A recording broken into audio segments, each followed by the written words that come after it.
Okay, सात्विक, सात्विक disconnect हो गया क्या? नहीं, सात्विक, ओके, सात्विक आ गया, ठीक है, चलो पढ़ना शुरू करो।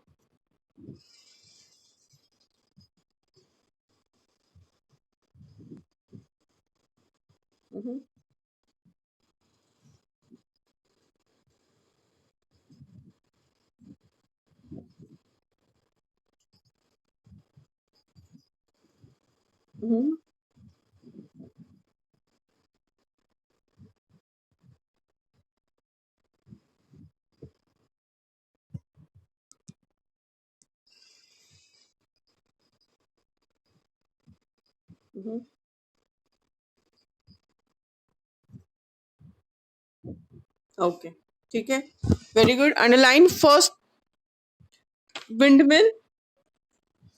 ओके, सबसे पहले अंडरलाइन करो फर्स्ट लाइन, वेलोसिटी। वेलोसिटी मिल गया सबको?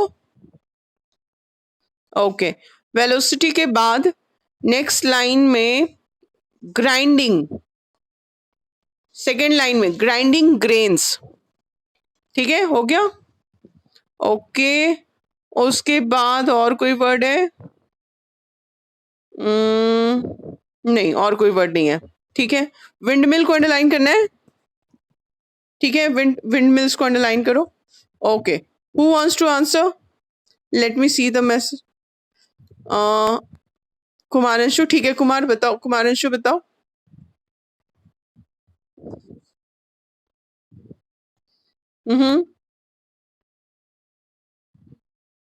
घनत्व, घनत्व, वेलोसिटी, वेलोसिटी का घनत्व होगा बाबू, चेक करो, वेग होगा, वेग होगा। डेंसिटी तो नहीं देख लिए कहीं तुम कुमारंशु? कहीं डेंसिटी तो नहीं देख लिए? वेलोसिटी कहा गया, वेलोसिटी यानी वेग, है ना, ठीक है, ओके। तो विंड में, हाँ बोलो। पवन चक्की, वेरी गुड, पवन चक्की, जो ब्लेड्स लगे रहते हैं और वो एयर से, एयर के वजह से क्या होता है, वो रोटेट करते हैं, एक एक पॉइंट के चारों तरफ ब्लेड, जैसे फैन का पंखा रोटेट होता है, वैसे विंड मिल्स में भी हवा से वो रोटेट होते हैं और वो मोटर से अटैच्ड होते हैं, तो उससे इलेक्ट्रिसिटी जनरेट होती है। ओके, तो in the areas of high wind velocity, जिस एरिया में अनुशंसा पढ़ रही हो या गप हाँक रही हो? मैम यहाँ एक्सप्लेन कर रही है, तुम किसी से टॉकिंग कर रही हो पूरा? नहीं तो फिर झूठ मूठ हंस रही थी इतना मुंह खोल के। देखो, wind in the area of high wind velocity, जहां पे विंड का वेग यानी स्पीड ज्यादा हो, क्योंकि वो ज्यादा रहेगी तभी तो वो ब्लेड सब रोटेट करेगा ना, मूव करेगा ना, है ना, तो वैसे एरिया में जनरेट इलेक्ट्रिसिटी जनरेट की जा सकती है विंड एनर्जी के थ्रू। तो ये कहाँ पे? कोस्टल एरिया, कोस्ट में, जहां पे समुद्र का किनारा हो, क्योंकि वहां पे ओशन एंड लैंड दोनों के टेम्परेचर में डिफरेंस होने के वजह से विंड ज्यादा मूव करती है, तो कोस्टल एरिया में इस एनर्जी को ज्यादा यूटिलाइज किया जा सकता है। और किस चीज के लिए यूज होगा? अंडरलाइन करो, pumping water, grinding grains, selling and electricity generation, इस काम में इसको हम लोग यूटिलाइज कर सकते हैं, ठीक है, ओके। तो ये कहाँ कहाँ डेवलप किया गया है? Coastal regions of European countries, क्योंकि यूरोपियन कंट्रीज मोस्टली ओशन से घिरी हुई है चारों तरफ, ज्यादातर कंट्रीज, तो वहाँ पे और टेक्नोलॉजी वाइज भी डेवलप्ड है एंड फिनेंशियली भी रिच कंट्रीज है, तो वहाँ पे ये सब डेवलप हुआ है। इंडिया, जापान एंड यूएसए, ये तीनों भी विंड एनर्जी को यूटिलाइज कर रही है, तीनों ही डेवलप्ड कंट्रीज है। इंडिया का विलेज देखे तो डेवलपिंग कंट्री है, लेकिन अगर हमारे टाउन देखे तो डेवलप्ड कंट्री है इंडिया भी, है ना, तो इंडिया, जापान एंड यूएसए में भी ये यूज हो रहा है। तो इसमें क्या है, और क्या है, इंडिया में Gujarat, Maharashtra and Tamil Nadu, in 3 state में, तीनों के पास ही कोस्टल लाइंस है, समुद्र के किनारे है ये, है ना, तो उसके वजह से यहाँ पे विंड एनर्जी को यूटिलाइज किया जा रहा है। Next, geothermal energy. चैप्टर किसका बाबू?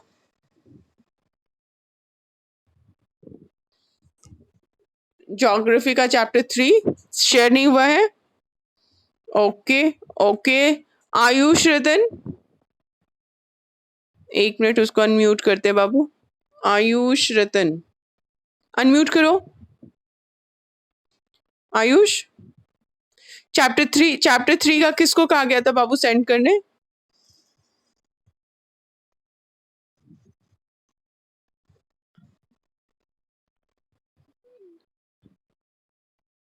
E5 बचा हुआ है, E5 बचा हुआ है चैप्टर थ्री का। एक मिनट देखने दो, एक मिनट देखने दो, wait. E5, what is the question? Read out.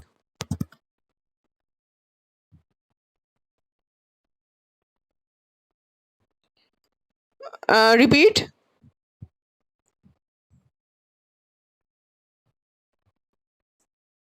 Okay. Okay, how the human being is responsible in declination of wildlife, है ना? ठीक है, ये आंसर छूट गया था, ये आंसर छूट गया था। तो ये वाइल्ड लाइफ का जो चैप्टर 3 का वाइल्ड लाइफ है, वहां पे क्लियरली दिया हुआ है point wise, hunting of wild animals and birds has, अच्छा ये तो स्टेप्स है ना? तो क्यों हुआ है पोचिंग? अगर इसमें इसी को हम लोग यूटिलाइज कर लें तो इसमें क्या है? Our forest are treasures troves of biological types, the harbour millions of species. यहाँ पे our wild life suffers severely. ये जो टाइगर वाला है, ये कौन सा? Wild life. वाइल्ड लाइफ में देखो सारे बच्चे, वाइल्ड लाइफ वाला पेज निकालो। मिला? ठीक है, उसमें उसमें एक लाइन है, बीच में ढूंढो। Our wild life suffers severely due to deforestation and urbanization. Many animals have become extinct because they have lost their natural habitation. Hence, there is great need for the preservation of wildlife. अच्छा, ये line छोड़ देंगे क्योंकि उसमें सिर्फ पूछ रहा है ना किस वजह से हुआ, तो यहाँ हैबिटेशन पे क्लोज कर दो। श्रुति wants to say something. Shruti unmute. Okay, Shruti wants to answer. Just wait, Shruti. Shruti, unmute. Yes, Shruti, बोलो। हाँ बोलो, हाँ बोलो।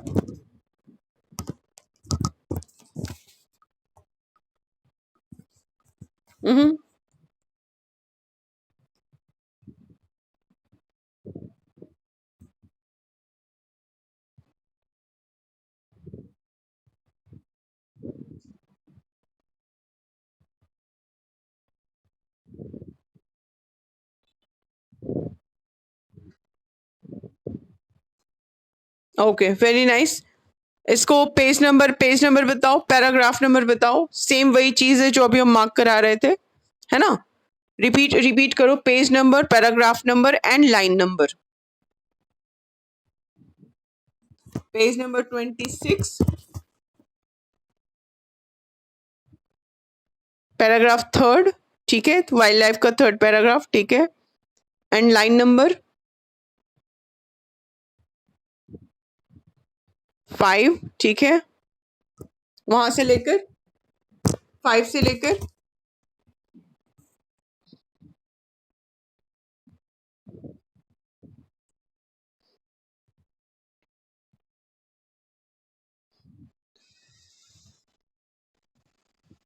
वेरी नाइस, वेरी गुड, बिल्कुल सही है। और श्रुति अपनी कॉपी दिखाओ, स्क्रीन पे कॉपी दिखाओ। Okay,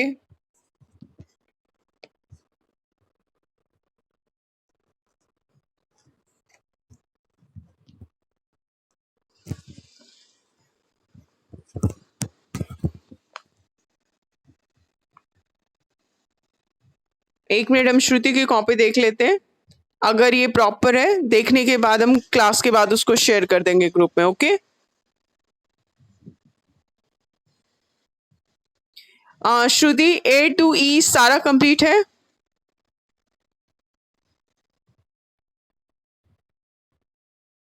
okay, show me copy. Good, writing is good, very good, neat and clean है. और टर्न करो, ए बी सी दिखाओ कहाँ है. ओके, अच्छा. तो फिर कैसे भेजोगी बाबू? फोटो पीडीएफ फॉर्म में भेजना है, ठीक है? ओके ओके, तो क्लास के बाद वो भेज दो, ग्रुप में शेयर कर देंगे हम. ओके ओके, चलो. तो फिर अनुशंसा का एक आ रहा था कि मैम मेरा दूसरा आंसर है ना? अनुशंसा, अनम्यूट योरसेल्फ. अनुशंसा, हाँ बाबू, क्या आंसर है तुम्हारा? पढ़ के सुनाओ.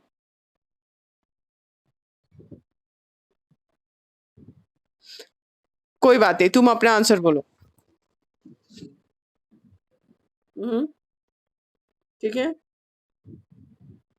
हम्म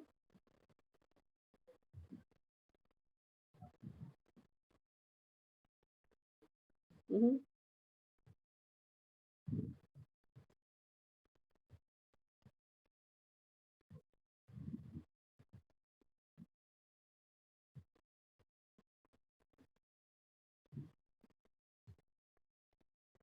हम्म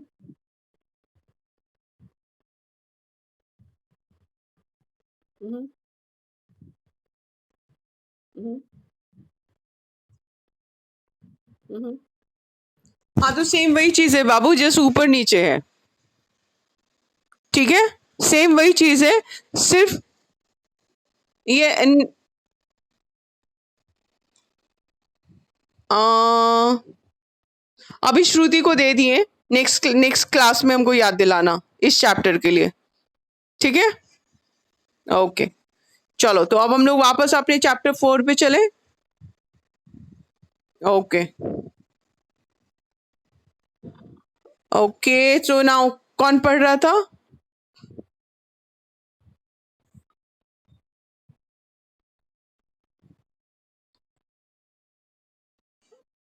ओके, कुमार अंशु को चांस मिल चुका पढ़ने का. कुमार अंशु, ओके. कुमार अंशु का कैमरा भी ऑफ हो गया है, ठीक है, उसको छोड़ देते हैं. आयुष रतन, अनम्यूट. आयुष रतन, चलो बाबू पढ़ो.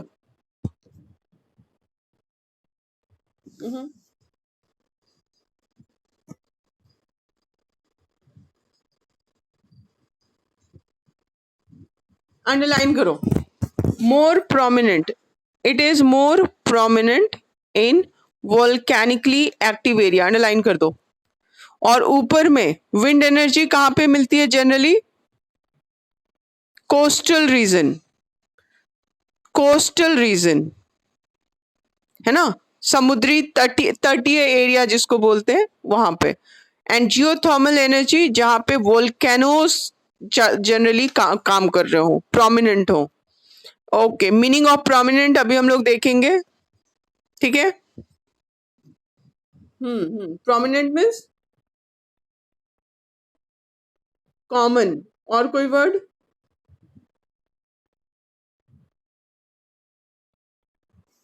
ओके, आगे पढ़ो.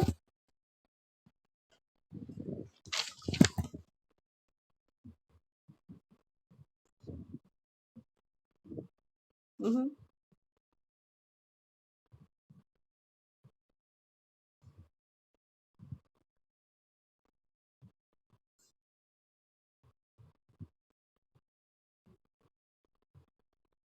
ओके. सो कहाँ कहाँ यूज हो रहा है इसको अंडरलाइन करो. Cold storage plant, industries, and for domestic purpose, घरेलू यूज के लिए भी, है ना? ओके. इंडिया में कहाँ है जियोथर्मल एनर्जी का प्लांट?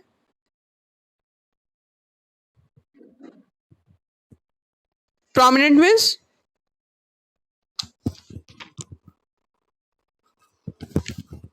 बाबू तुम्हारी आवाज कट रही है, ठीक है, किसी और से हम पूछते हैं. आयुष रतन के बाद Shruti, unmute. Shruti, okay. What is the meaning of prominent?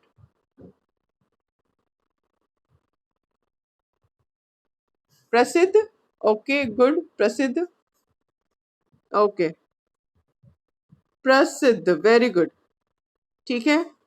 तो हम लोग क्या देख रहे हैं कि अच्छा एक और वर्ड है, frequency of hot spring, frequency, what is frequency?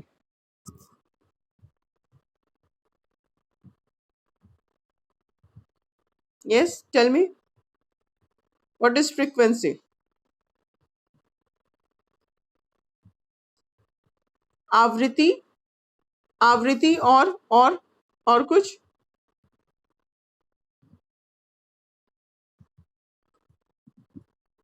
Repeat,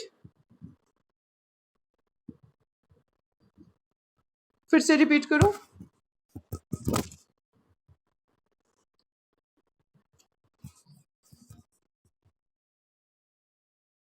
okay, ठीक है। इसमें अब हम लोग क्या देख रहे हैं, आवृत्ति का क्या मतलब होता है, फ्रीक्वेंसी का क्या मतलब होता है, किस रेट से वो बार बार कोई चीज रिपीट होती है, फ्रीक्वेंसी। जैसे जहां पे वोल्केनोज एक्टिव होंगे तो वहां से अगर स्प्रिंग निकलता है तो उसका पानी गर्म होगा। उस पानी को गर्म करने के लिए कोल तो नहीं यूज किया गया, हाइड्रो हाइड्रो एनर्जी भी नहीं यूज की गई, डैम नहीं बनाया गया। यहाँ पे वोल्केनो की वजह से वाटर गर्म है और उस वाटर को यूज करके जियोथर्मल एनर्जी, इलेक्ट्रिसिटी क्रिएट की जा रही है। तो इसको हम लोग यूज कहाँ कहाँ कर रहे हैं, कोल्ड स्टोरेज के लिए, ठीक। फिर यहाँ पे प्लांट्स का मतलब ट्री नहीं है, कोल्ड स्टोरेज प्लांट मतलब प्लांट्स का मतलब यहाँ पे है कि जहाँ वैसा जगह जहाँ कोल्ड कोल्ड स्टोरेज हो, जहाँ सामान को हम लोग फ्रिज करके रखते हो, ठीक है। जैसे आलू, तो उसको आलू को अगर लंबे समय के लिए रखना है तो हम लोग अपने फ्रिज में रखते हैं, लेकिन जब फार्मर्स उसको यूज करेंगे तो वो छोटे से फ्रिज में नहीं रख पाएंगे ना, तो उनको उनको कोल्ड स्टोरेज एक बहुत लंबा चौड़ा चाहिए, लंबा चौड़ा प्लेस, तो वैसे चीज को प्लांट्स बोलते हैं जो लार्ज स्केल पे बना हो, तो cold storage storage plants, clear है। उसके बाद इंडस्ट्री में भी इसका यूज हो रहा है एंड डोमेस्टिक पर्पस में भी, घरेलू यूज में भी इसका यूज हो रहा है। इंडिया में कहाँ है ये, जल्दी बोलो। मानिक राम इन हिमाचल प्रदेश, सर्कल कर दो, मानिक राम इन हिमाचल प्रदेश, क्लियर है। ओके, नाउ नेक्स्ट कौन पढ़ेगा, लेट मी सी। आदर्श कुमार, अनम्यूट। नहीं, आदर्श का कैमरा ऑफ है, आदर्श को छोड़ रहे हैं। अनुशंसा, अनम्यूट, पढ़ो। Hmm hmm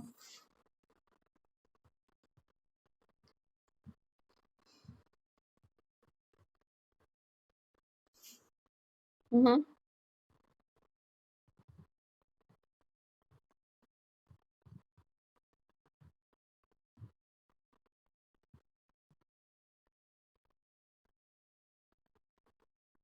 okay, hmm okay,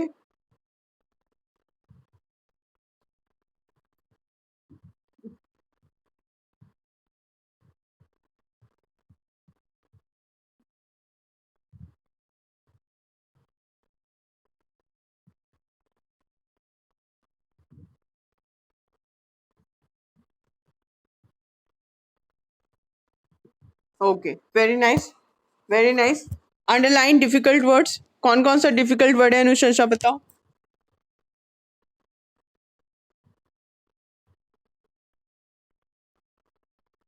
बताओ। रेडियो एक्टिव, यस, यस, ठीक है।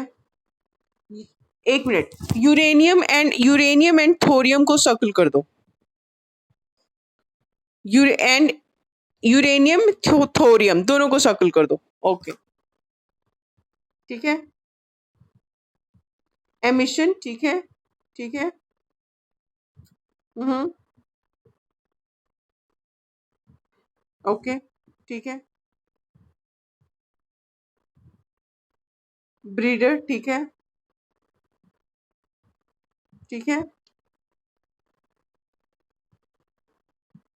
और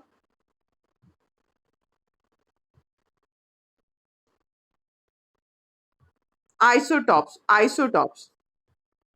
ठीक है, ठीक है, गुड।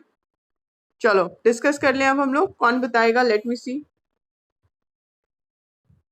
बताओ। यस, रेडियोधर्मी, ठीक है। हम्म, रेडियोधर्मी, ठीक है। एमिजन, एमिशन, ठीक है। उत्सर्जन, ठीक है। हम्म, ओके। जिसका सेम सेम स्थान हो, सेम तरह का हो, थोड़ा सा बहुत डिफरेंस होता है, ठीक है, ठीक है। आइसोटॉप्स तुम लोग केमिस्ट्री में पढ़ोगे इसको, है ना? ओके, ठीक है। और हम्म, विकल्प, वेरी गुड। अल्टरनेटिव यानी विकल्प, very good, very good. Okay, किसका? एमिशन मतलब उत्सर्जन, छोड़ना, ठीक है। जैसे जैसे अगर मेटल को गर्म करते हैं तो उससे हीट एमिशन होती है ना, हीट उससे निकलती है ना। जैसे जैसे मम्मी अगर किचन में रोटी बना रही है, ठीक है, और तवा पे हम लोग हाथ उस पे ना टच करके उससे थोड़ा ऊपर भी रखें तो हम लोग को हाथ में हीट महसूस होती है ना। क्यों हो रही है? क्योंकि मेटल जो है हीट को एमिशन उसका कर रहा है, यानी उसको उत्सर्जन कर रहा है, उसको निकाल रहा है। तो एयर ऊपर की गर्म हो गई तो हम लोग को पता चल जाता है कि तवा गर्म हो चुका है ना। ओके, तो न्यूक्लियर एनर्जी हम लोग कैसे करते हैं? न्यूक्लियस ऑफ एटम्स में, अंडरलाइन करो, energy stored in nuclei of atom of, इसमें क्या है, जो नेचुरली रेडियो एक्टिव एलिमेंट्स है जैसे यूरेनियम एंड थोरियम, ठीक है, उनको यूटिलाइज करके हम लोग न्यूक्लियर एनर्जी यूज कर रहे हैं। और इसका इसका न्यूक्लियर एनर्जी जो है, ये ऑब्वियस है कि ये एडवांस टेक्नोलॉजी का है, तो ये डेवलप्ड कंट्रीज में मिलेगा, जैसे Europe and USA and India में भी। हमारे यहाँ भी न्यूक्लियर प्लांट्स हैं, ठीक। तो इंडिया एंड झारखंड, इंडिया में हम लोग कहाँ देख रहे हैं इसको? इंडिया में अगर हम लोग देखें तो कहाँ कहाँ पे है? बहुत सारे प्लेसेस पे है, जैसे कैगा इन कर्नाटका। इस नेम को एक साथ सर्कल करो, कौन सा कहाँ पे है? कैगा इन कर्नाटका, कलपक्कम इन तमिलनाडु, एक साथ सर्कल करो। और या फिर इसको पूरे ब्रैकेट में डाल दो, ये सारा ब्रैकेट में डाल दो। Naroda in UP, Rana Pratap Sagar near Kota, ठीक है, कोटा राजस्थान में, सब जानते हैं। एंड तारापुर इन महाराष्ट्र, ये पूरा ब्रैकेट में ही डाल दो। क्लियर है? तो फिर ढूंढना आसान हो जाएगा कौन सा न्यूक्लियर प्लांट कहाँ पे। यहाँ पे देखो, फिर प्लांट यूज कर रहे हैं। प्लांट का मतलब यहाँ पे ट्री नहीं है। प्लांट का मतलब जब लार्ज स्केल पे कोई काम, कोई चीज बिल्ड हो रही हो, तो फैक्ट्री या वो प्लेस होता है जहां वर्क किया जाता है, उसको प्लांट बोलते हैं। क्लियर है? ओके, यस, बायोगैस प्लांट, जहाँ पे बायोगैस निकाली जाए, क्लीन की जाए या सेपरेट की जाए, biogas gas plant, very good. Okay, now किसका कैमरा ऑन है? आयुष रतन, आयुष रतन अनम्यूट। आय आयुष का हो गया है? अच्छा, ठीक है, ठीक है। ओके, नेक्स्ट चांस किसको मिलेगा? आयुष रतन के बाद किसका? पल्लवी, पल्लवी अनम्यूट। पल्लवी,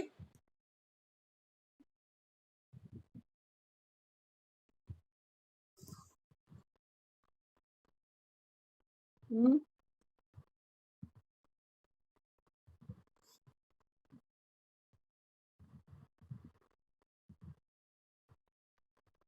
थोरियम, हम्म,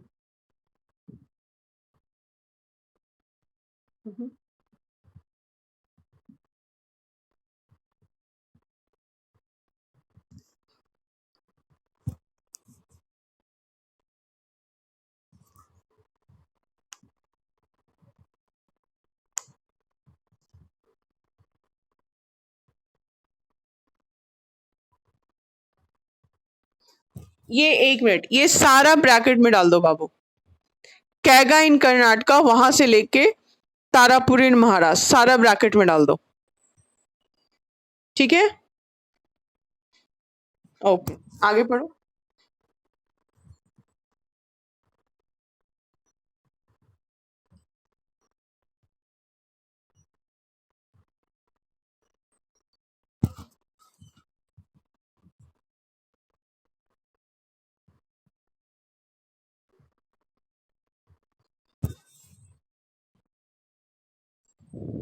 ओके, अंडरलाइन करो ह्यूज, ये ह्यूज है, हज नहीं है, ह्यूज। और उसके पहले थर्ड लाइन में अंडरलाइन करो हार्नेस्ड, हार्नेस्ड। ठीक है, और अंडरलाइन करो by building dams at narrow opening of the sea. Underline करो by building dams at narrow opening of the sea. Okay, tidal energy कैसे यूज करते हैं? टाइडल एनर्जी, टाइड से टाइडल बना है। टाइड यानी समुद्र की जो लहर आती है ना, टाइड। तो टाइडल एनर्जी में क्या होता है कि ज्वार भाटा जिसको बोलते हैं, ठीक है, जिसमें ओशन का वाटर लेवल ऊपर होता है और फिर वो नीचे भी जाता है। और ये क्यों होता है, तुम लोग प्रीवियस क्लास में पढ़े होगे, अट्रैक्शन ऑफ जो ग्रेविटेशनल पुल होता है सन मून का, उसके वजह से। अगर सन और मून एक ही डायरेक्शन में, तो दोनों मिलके अर्थ को ज्यादा अपनी तरफ खींचते हैं, अट्रैक्ट करते हैं।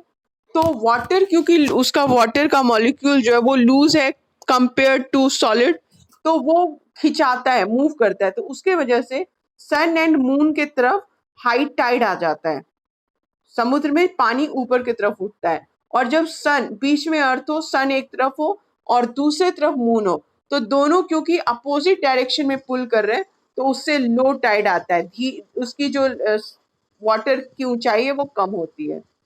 पढ़े हो पिछले क्लासेस में तुम लोग? श्रुति,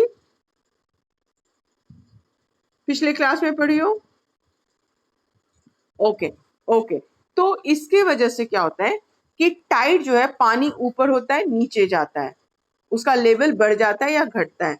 तो अगर कोई नैरो ओपनिंग हो, सकरी सी जगह हो ओशन की, तो वहां पे अगर डैम बना दे, तो ये जो पानी तेजी से आएगा, उसके वजह से उसमें रोटेशन ब्लेड लगा के उसको पानी को रोटेट कर सकते हैं हम लोग, और उसको अटैच कर देंगे जनरेटर से, तो इलेक्ट्रिसिटी का जनरेशन हो जाएगा। Yes Shruti, you want to say something? Shruti unmute. Yes,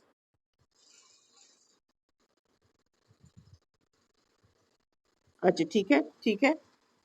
tidal energy में हम लोग सबसे पहले क्या अंडरलाइन किए कि ये एनर्जी वैसे एरिया में हार्नेस की जाती है, यानी उसको यूटिलाइज किया जाता है, उसका उपयोग किया जाता है। कैसे? जहां पे डैम्स बना सके हम लोग, narrow opening of the sea. Underline करो इसको। Tidal energy can be harnessed, harness को अंडरलाइन करना है, by building dams at narrow opening of the sea. ठीक है, जहां नैरो ओपनिंग है, सकरा रास्ता है, और उसमें तो क्या होगा, टाइड बहुत तेजी से अंदर आएगी ना, ठीक। तो उसके वजह से यहाँ बगल में पिक्चर दिया हुआ है, तो ये जो ब्लेड्स लगे हुए हैं वो तेजी से रोटेट करेंगे पानी के प्रेशर से, है ना, और रोटेट करेंगे तो इलेक्ट्रिसिटी जनरेट होगी। ठीक है, तो सिंपल है, इलेक्ट्रिसिटी जनरेट करने के लिए, उस ब्लेड को रोटेट करने के लिए, या तो वाटर का फॉल, प्रेशर से फॉल यूज करें, या हवा की एनर्जी से उसको रोटेट करें, या फिर पानी को गर्म करके जियोथर्मल एनर्जी में जो है, पानी स्प्रिंग का जो गर्म रहता है उससे भाप जनरेट करके उसको यूज करें, या फिर टाइड को, टाइडल एनर्जी जो उसको, यानी हर हाल में इस ब्लेड को अगर हम रोटेट करते हैं, घुमाते हैं, तेजी से रोटेट करते हैं, तो इसके वजह से जनरेटर से वो कनेक्टेड रहता है, और जनरेटर जो है वो इलेक्ट्रिसिटी जनरेट करता है। क्लियर है? ओके, नाउ इसमें हम लोग 2 वर्ड यूज किए, हार्नेस्ड एंड ह्यूज। कौन आंसर करेगा हार्नेस्ड का? इस्तेमाल ढूंढ के देखो, और क्या वर्ड है, और क्या वर्ड है? यही है, ठीक है, इस्तेमाल या यूज। हार्नेस इस्तेमाल, ठीक है, उपयोग करना, ठीक है, इस्तेमाल करना या उपयोग करना, very good. And use,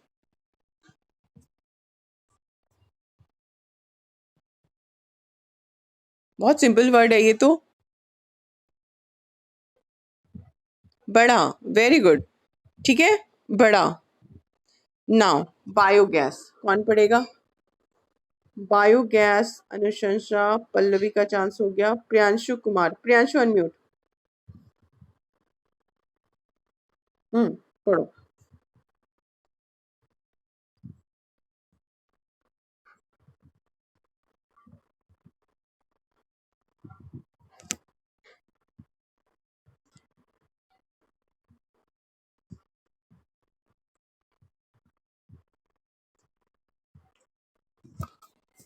organic manure, दोनों को अंडरलाइन करो। ऑर्गेनिक मेन्योर, ऊपर में डंग को भी, सेकेंड लाइन में डंग है उसको भी अंडरलाइन करो, ठीक है। हाँ आगे पढ़ो।